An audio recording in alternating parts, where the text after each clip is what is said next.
사무엘하 8장 보겠습니다. 8장 1절부터 18절까지입니다. 교독하겠습니다. 그 뒤에 다윗이 블레셋 사람을 쳐서 그들을 굴복시키고 블레셋 사람의 손에서 메덱 암마를 빼앗았다.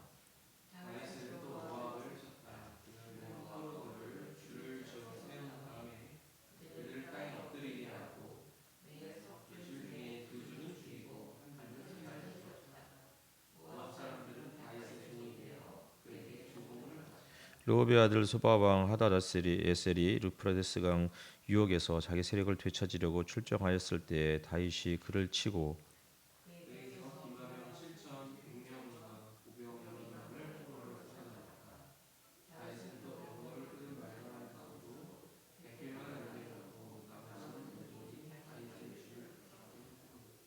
다마스쿠스의 시리아 사람들이 소바 왕 하다데셀을 도우려고 군대를 보내자 다윗은 시리아 사람 22,000명을 쳐 죽이고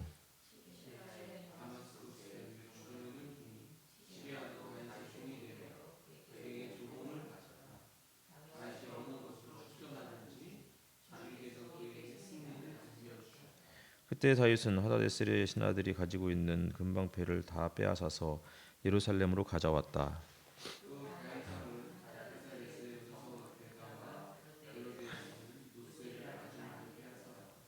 하마당 도인은 다윗이 하다데셀의 온 군대를 쳐서 이겼다는 소식을 들었다.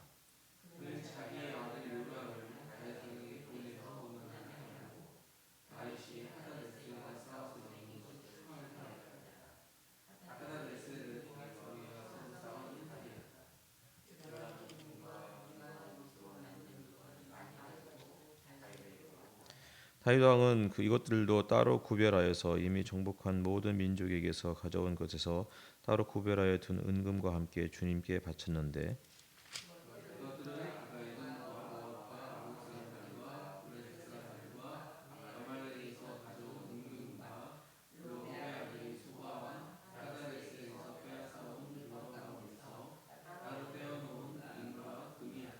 다윗은 돌아오는 길에 소금 굴짜기에서 에돔 사람 18,000명을 쳐 죽이고 이름을 떨쳤다.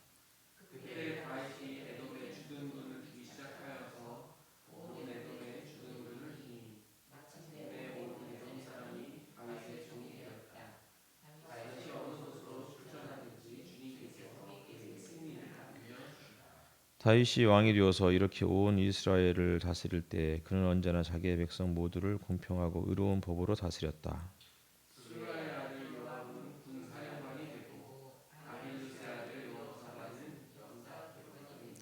아히두베 아들 사독과 아비아달의 아들 아히멜렉은 제사장이 되고 스라야는 서기관이 되고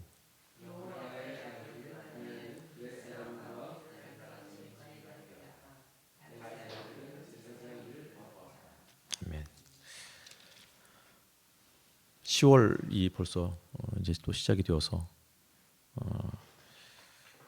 우리가 또 10월 하면 느끼는 또 그 감정이 9월과는 또 다른 것 같습니다. 10월 하면 이제 완연한 가을이 됐고 그리고 10월 하면 이제 뭐 떠오르는 노래들도 막 있죠, 그렇죠? 보통 10월에 어느 10월의 멋진 날에 뭐 이런 노래도 막 부를 거고 이제 그리고 벌써부터 10월의 마지막 밤 뭐 이런 노래도 라디오에서 나오더라고요. 그러니까 벌써부터 이제 10월의 분위기가 9월과는 다르다는 사실들을 느끼는 것 같습니다. 10월 1일 오늘 매일 성경 본문은 이제 사무엘하 8장인데요. 사무엘하 8장에서 다윗이 블레셋 사람을 쳐서 굴복시키고 그 메대 암마를 빼앗았다 이러면서 이제 8장이 시작이 돼요. 그러니까 블레셋은 끊임없이 이스라엘 사람들이 괴롭힌 가장 대표적인 어떤 그 부족이었어요. 근데 이제 뭐 이 블레셋 사람이 어쨌든 간에 이 본문 이후로 나오잖아요. 이제 무슨 얘기냐면 최종적으로 이제 다윗이 블레셋을 쳐서 무너뜨렸다. 이런 이제 그러니까 마지막 블레셋을 다윗이 이제 정리하는 그런 내용. 물론 이제 블레셋뿐만 아니라 그 이후에 모압, 에돔, 암몬 다 하나씩 해서 어쨌든 간에 이제 다윗이 나라를 굉장히 이제 국경을 확보하고 이제 나라를 안정되게 다스렸다. 그리고서 15절에 정의롭게 공평과 정의로 다윗이 세상을 다스렸다라는 내용이 8장이 우리에게 해주고 싶은 이야기였습니다. 우리의 삶을 끊임없이 괴롭히는 것들이 있어요. 그게 때로는 우리 주변의 사람일 수도 있어요. 때로는 그게 우리의 물질일 수도 있어요. 우리의 물질이 우리를 힘들게 하죠. 혹은 뭐 또 정신적인 것들도 있죠. 근데 이런 것들이 우리를 끊임없이 괴롭힐 수 있지만 그런 우리가 일종의 이 고난의 궁극적 원인이 무엇인지를 모르는 경우들도 많이 있어요. 왜 저 사람이 나를 힘들게 할까? 왜 이 문제가 해결되지 않을까? 이런 고민들이 우리의 삶에 늘 항상 같이 있는 거죠. 이런 상황 속에서 우리는 하나님 왜 세상이 이렇죠? 내가 그리스도인으로 살아가는데 왜 이렇게 힘들죠? 이렇게 물을 수도 있어요. 당연히 묻죠. 물을 수밖에 없죠. 그런데 성경은 왜 힘들죠라고 했을 때 이것 때문에 힘들어라고 말씀하시는 경우도 있지만 그렇지 않은 경우들도 굉장히 많이 있어요. 우리 지난번에 전도사할 때도 마찬가지로 말씀드렸지만 그때도 세상이 하나님께서 구부려 놓으신 것을 우리가 펼 수 없다는 사실들을 인정하는 구절이 2번이나 나왔다고 말씀드렸었잖아요. 우리의 상식으로 선인은 복을 받고 악인은 저주를 받는 이러한 모습들을 우리는 늘 꿈꾸지만 그렇게 되지 않는 것들을 우리가 알고 있는 거예요. 결국 성경이 세상이 왜 이렇게 부조리한가요? 라고 할 때 성경은 이래서 부조리해라고 우리에게 친절하게 설명해 주지 않고 세상이 왜 부조리한가요? 라고 하는 그 질문에 우리 주님은 말씀하시는 거예요. 부조리해도 하나님의 백성답게 살아라. 이런 이야기를 성경 곳곳에서 해주고 있는 거예요. 어쨌든 8장에 가면은 끊임없이 이스라엘을 괴롭혔던 블레셋이 이제 성경에서 사라지는 시점이 찾아왔어요. 블레셋은 이스라엘에게 있어서 너무나 힘든 부족이었어요. 이스라엘 입장에서는 그랬죠. 뭐 조금만 하면 쳐들어와가지고 그러고 골리앗도 데리고 막 이러잖아요. 끊임없이 힘들게 만들어요. 그런데 어느 순간에 블레셋이 역사에서 사라지면서 그동안 블레셋이 자신들을 왜 힘들게 했는지 그것을 알 수 없었지만 그들이 역사에서 이제 정리되면서 하나님이 블레셋을 통해서 오히려 이스라엘을 강하게 만드셨구나. 이런 생각들을 하게 하는 그러한 시점이 찾아온 거예요. 블레셋이 있었기 때문에 사실은 이스라엘이 더 강한 나라로 설 수 있는 계기도 되었다는 거예요. 다윗이 블레셋을 물리쳤을 때에 주변 부족들이 얼마나 간담이 손을 했을까? 이스라엘이 이집트를 탈출했을 때 혹은 이스라엘이 여리고를 무너뜨렸을 때 주변 부족들이 간담이 손을 했다고 그렇게 이야기하고 있는 거잖아요. 블레셋은 하나님을 모르는 그러한 하나님을 모르면서도 당당하게 살아가는 사람들의 전형이에요. 블레셋은 하나님을 안 믿는데 오히려 강한 부족이었다고요. 하지만 하나님께서 하나님을 알지 못하는 강한 부족 그리고 하나님을 아는 약한 부족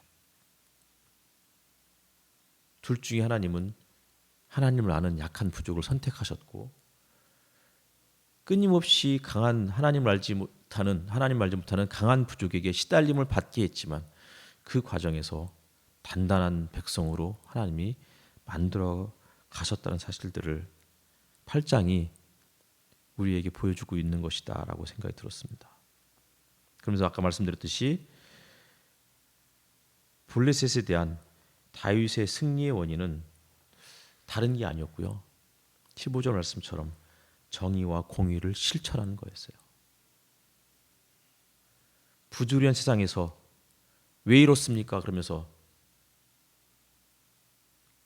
불의한 방법들을 선택하지 않고 정의와 공의를 선택했을 때 결국은 하나님께서 다윗을 통해서 굳건한 나라를 세우게 되었다고. 그리고 그러한 곳이 정의와 공의를 통해서 세워진 이 나라가 결국은 안전하다는 사실들을 보여주고 있는 거예요.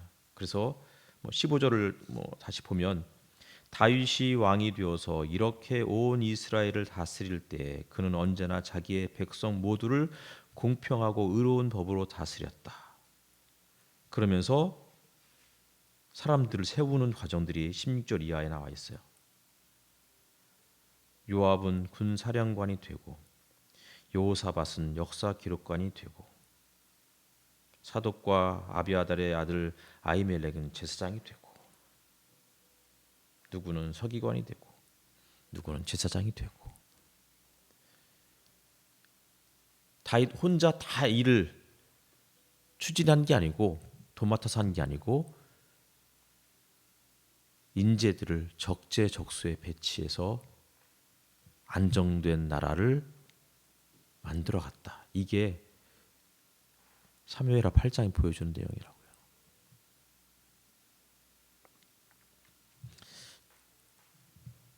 지금의 모습과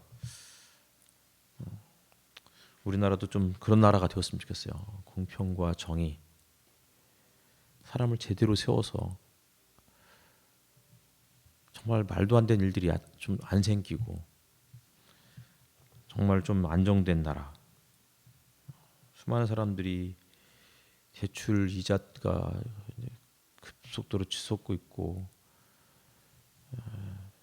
달러 값이 너무 비싸가지고서 해외 유학 보낸 자녀를 유학 보낸 가족들이 지금 너무나 힘들어하고 있고 이런 상황에서 이 나라가 좀 다윗을 좀 본받는 적어도 8장의 다윗을 본받는 그런 모습이 되었으면 좋겠다 싶었습니다. 잠시 또 기도했으면 좋겠는데요.